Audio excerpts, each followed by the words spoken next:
Good evening. It is time for the Friday Night Frenzy. Alongside Pat Timlin, I'm Amy Zimmer. Our Dave Williams and Rick Snow standing by. And how about that? Week 10 of the football season, and teams really starting to make that final push. Yeah, we're over the halfway point of October. The regular season is winding down, and the postseason is closer than it was on the horizon a week ago. Absolutely. Less than a month away. Let's go ahead and kick things off in Springfield. To Effingham County, the Rebels taking on Greenbrier for senior night, and the Rebel defense setting the tone early in this one. Landon Carter and company, a wall in the first quarter. Couple plays later, Greenbrier looking to throw, same result. Couple Rebels, including Duff Davis, there for the sack. The Effingham offense comes to life late in the opening quarter. Handoff goes to Jameer Doe Davis. He's got the big hole and nice pickup into the Wolfpack territory. Then first play of the second quarter, Effingham grabbing the lead. Quarterback Tucker Perkins on the keeper. 7-0 Rebels. To one of the top plays of the night, got to go to the eye in the sky for this one. Look closely. Greenbrier throwing to the end zone, but Jernard Albright comes up with the interception near the back of the end zone. But Albright wasn't done. Number 7 has 6 on his mind. Albright comes out of the end zone, avoids some tackles along the sidelines, emerges from the pack, takes it the distance coast to coast. The pick six covers well over 100 yards. Rebels take the 14-0 lead, and Effingham County rolls to the 42-17 victory, marking their 5th straight win. Yeah, they call him man-child for a reason. You know the drill. We're taking you across Southeast Georgia and the Low Country for region openers, rivalries, and this week's Carolina Clash. Turning up the Friday night energy, here's the May River High Marching Band, part of our WJCL 22 Spirit Squad. We are the May River High School Silver Sound Marching Band. You are watching The Frenzy on WJCL.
You're watching the Friday Night Frenzy. After opening the season with back-to-back losses, Benedictine Military School now riding a 4-game winning streak. The Cadets playing their final home game of the regular season tonight at Memorial. And you know what that means, right? It's senior night for the Cadets. 16 of them honored pregame.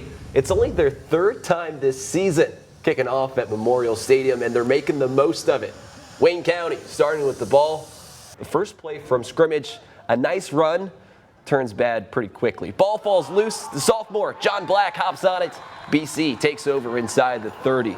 Next play, Cadet quarterback Stephen Cannon sends a jump pass to Bennett Conaway. The 6'3 senior gets a burst of speed, stays in bounds, and puts BC on the board, 7-0. Less than 2 minutes later, Cadets back in the red zone. Zone read, Cannon decides to keep it. He finds the edge, works his way to the goal line, and bullies his way in for the score. The senior showing off his dual threat ability. Still in the first, play action. Cannon rolls out to his right, looks back to his left. Conaway is wide open. Takes a hit, still scores 6. Cadets up 21-0 in the opening period. BC back with the ball. The Big 22 member and Texas Tech commit finds Aaron Mallard another touchdown. Benedictine blows out the Yellow Jackets 75-7 on senior night, making 5 straight wins for Danny Britt's crew. To Savannah High Stadium, Jenkins working towards their first region crown since 2019, hosting Long County in Region 3 AAA. Third quarter, Jenkins knocking on the door. Ryan Scott gets the handoff, bulldozes his way into the end zone.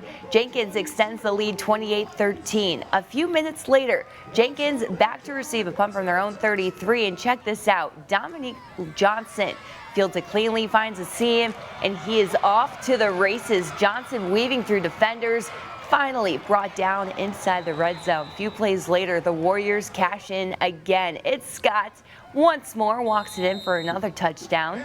Jenkins, they are in full control, 35-13. Warriors looking every bit playoff ready. They take down Long County 49-13. And with only 2 weeks of the regular season remaining after tonight, the games are getting bigger and bigger as teams make their playoff push. And you'd be hard-pressed to find many games better than the one taking place at the Tank in May River as the Sharks battle Hilton Head with first place in the region on the line. This one's a good one. Our Dave Williams was there for this week's Carolina Clash Game of the Week. Amy, Pat, plenty of excitement here tonight at the Shark Tank as Hilton Head and May River meet for the 8th time in their history. But never have the stakes been this high. Both teams are tied atop the standings in the region. And the winner of this one, well, they would definitely be in the driver's seat for that title. May River holding a 4-3 series lead over the Seahawks. And this one had a few wild opening moments. On the Sharks' first possession, they fumble it right into the waiting arms of Thaddeus Zarnecki, and he's got clear sailing to the Happing hunting ground, and Hilton Head strikes first for a 7-0 lead. But it didn't take May River very long to respond. In fact, on the ensuing kickoff, Mason Swigert fields it, and check out the great running as he finally breaks free, and he's headed to the payoff pasture.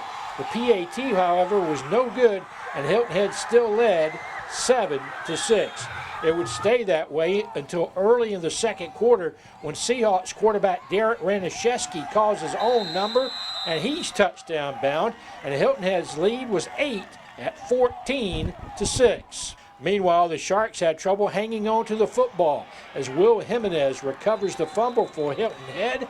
That would lead to a field goal by Bo Sexton and a 17-6 lead.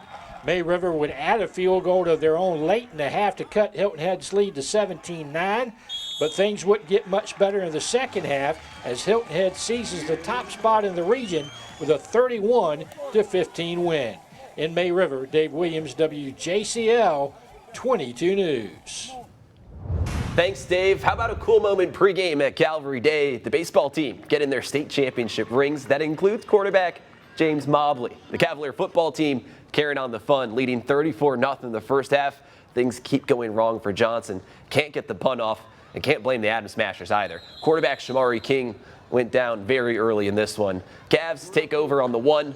Caden Jones will come in to finish the job, going up the middle and finding pay dirt. The Cavalier running back returning to the field for the first time in nearly a month and showing no signs of rust tonight. He gets the call on the 30-yard line, sprints out to the green grass in front of him, He'll cut back, stiff arm, touchdown. Welcome back, young man. Calvary Day wins 68-0. The Cavalier defense posts their third shutout of the season.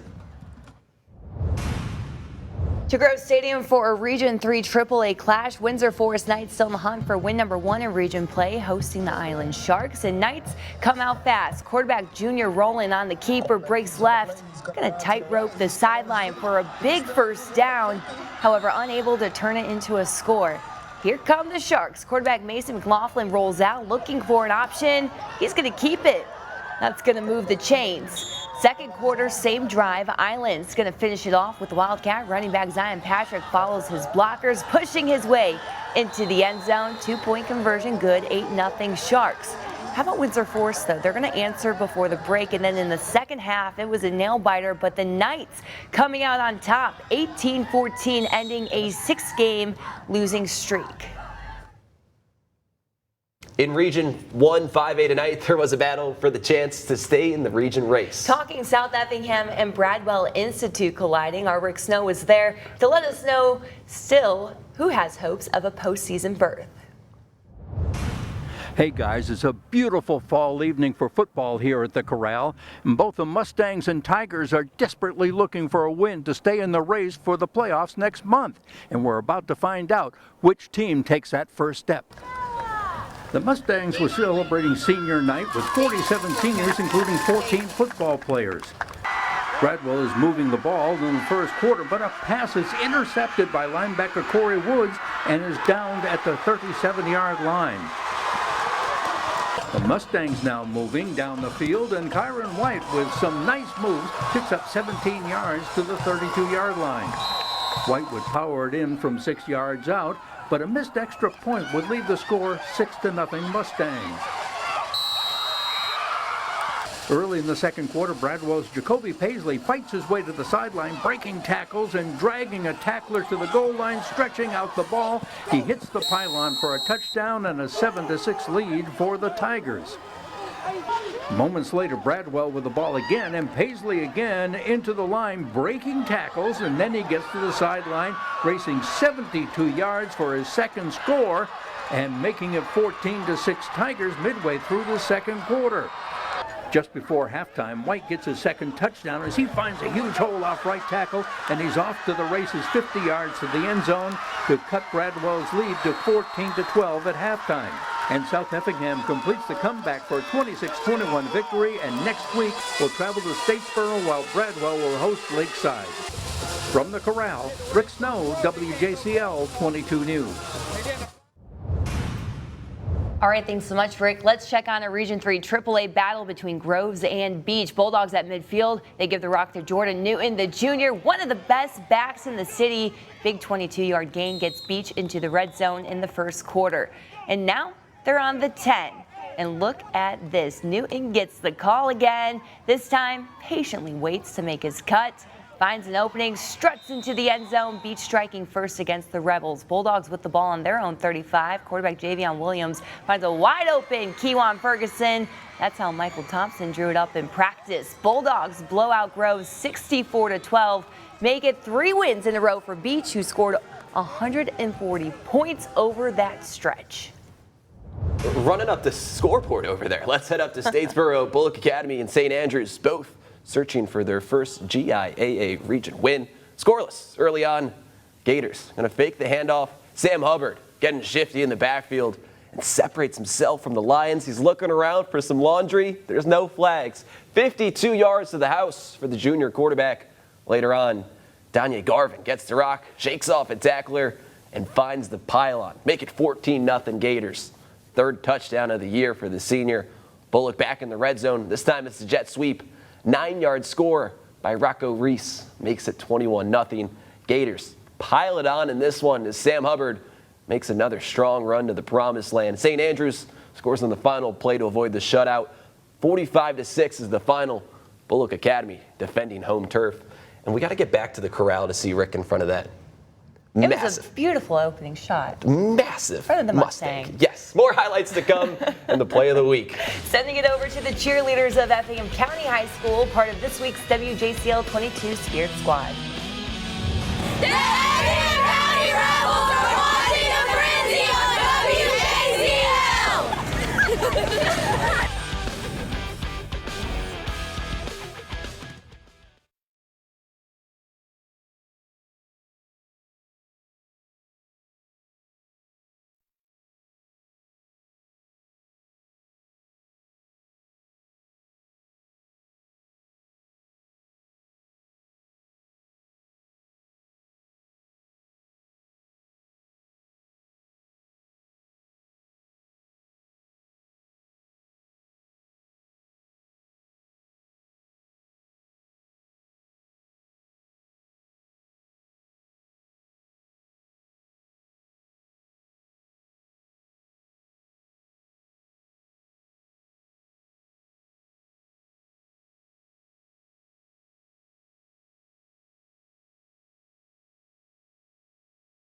Welcome back to the Friday Night Frenzy. More highlights and, of course, the play of the week to get to. Plus, a look ahead to Saturday's college football slate. Let's take you back to Bullitt County.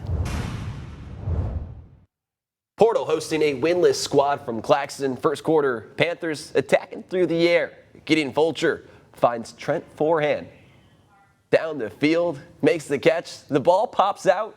Portal stays on it and sets up their offense in the red zone. Panthers running a bit of misdirection. Jason Crawford takes the rock the other way into the house.